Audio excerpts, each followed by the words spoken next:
As you know, Kingdom is investing 266 billion US dollars in the energy infrastructure from here to 2030.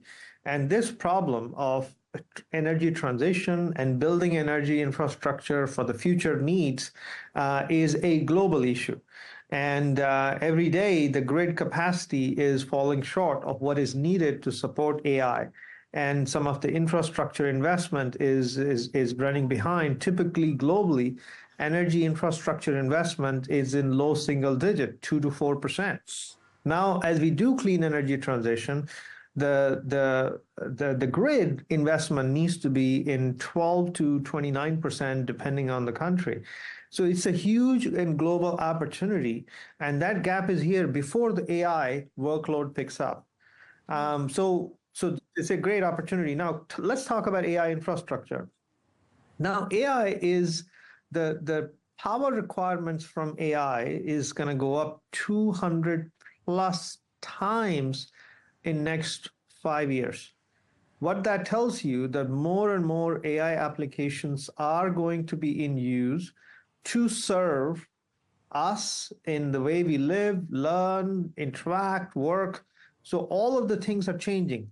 What happens inside a company is changing. How we interact with each other is changing. So AI will play a central role. But as AI plays a central role, it requires an infrastructure that can be powered by clean energy and that can serve humanity like we expect. So that's the objective for us to set up these two business units within Alat. So in February, when we talked about 7 business units. Now we have added 2 more. And so now we have 9 business units within Alat. And we were excited to really talk about the both AI infrastructure as well as electrification and energy transition. You know, there's a study that says that companies that don't invest in artificial intelligence will cease to exist in the next 10 years. So this is how important artificial intelligence is. What type of solutions are you working on in the energy transition process that contributes to decarbonization, and which sectors are you focusing on? So in the electrification, our biggest focus is on the grid side, because in the past, as you see how the power generation was done to distribution was done, it was a single linear entity. The production is done and distribution is done. Now it's no longer that way. The production piece is decentralized, and the balancing of where the demand is and where the supply is becoming a big challenge. That's why the grid, the smart grid, the intelligent grid, the software managing it, power efficiency, all of that becomes very important. As is important as electrification go up, transformer, distributors, the inverters, all of those also are very critical. So this electrification is a multi-decade journey ahead, and that will require investments to be accelerated and sustainability to be put in the core of everything that the countries and utilities do. And the power is key to powering the AI of the future. Do you have a role in developing Neom? Well, Neom is a great partner and customer and collaborator, and we will absolutely would continue to work with them across everything that they are building in industrial side, electronic side.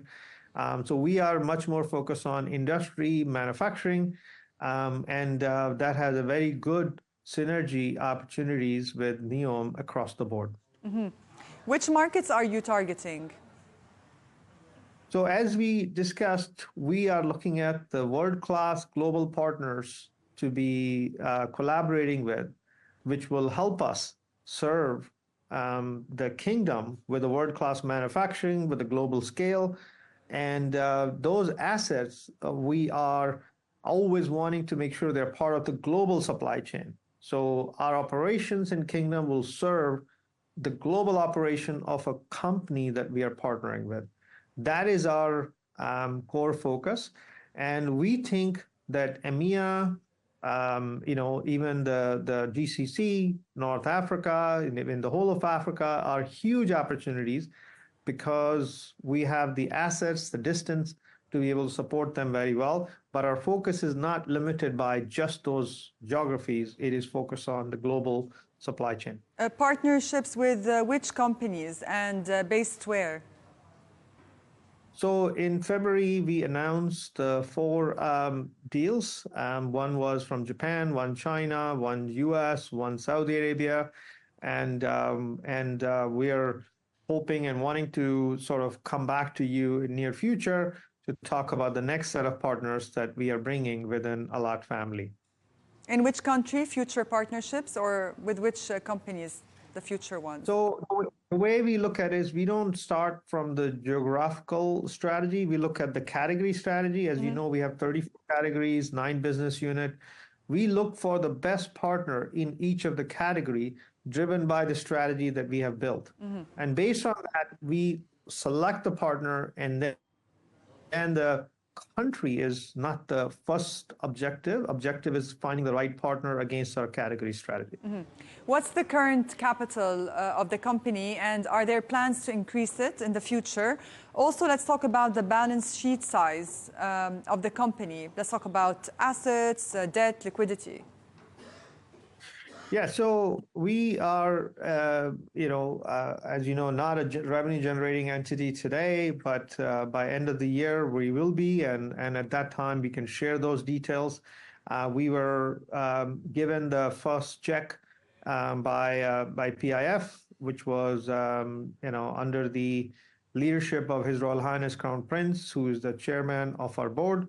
And that public commitment that we have given is about $100 billion US, and that will be a combination of debt and equity, and that's the direction we are going. And more on our financials and annual report when we publish at the end of this year.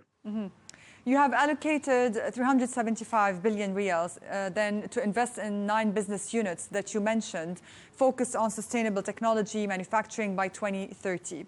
Tell us more about this strategy and what do you wish to achieve from it?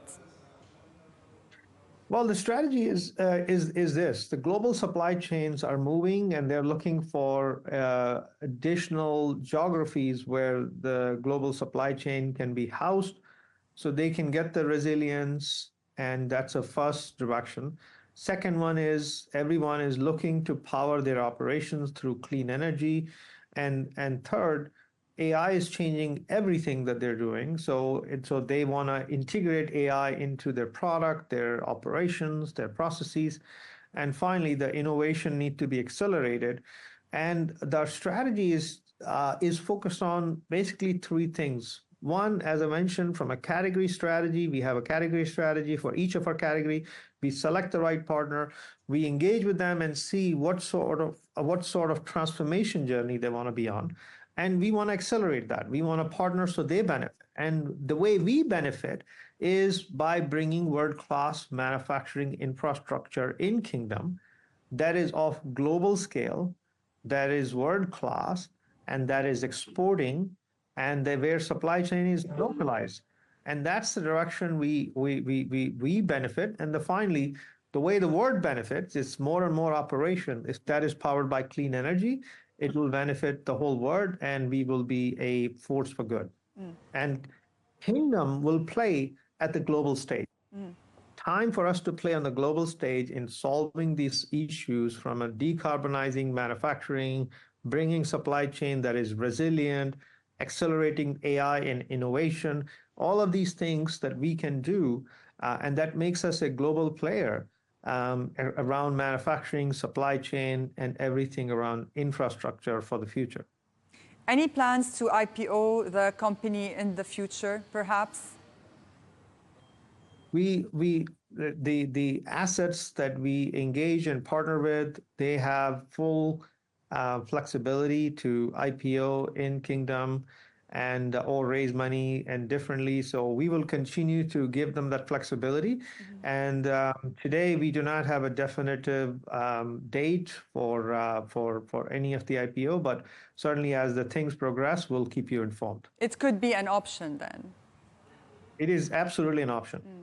What is the market share you wish to achieve by 2030 in terms of global electrification and AI infrastructure? So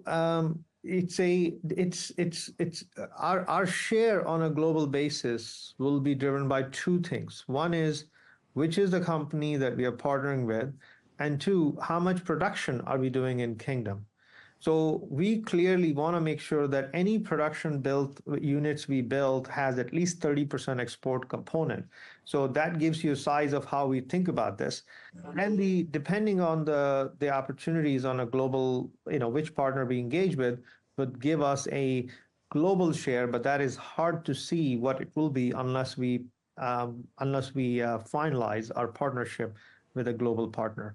So overall, I would say, in general, we would like to be able to serve the demand that is coming in from a giga projects.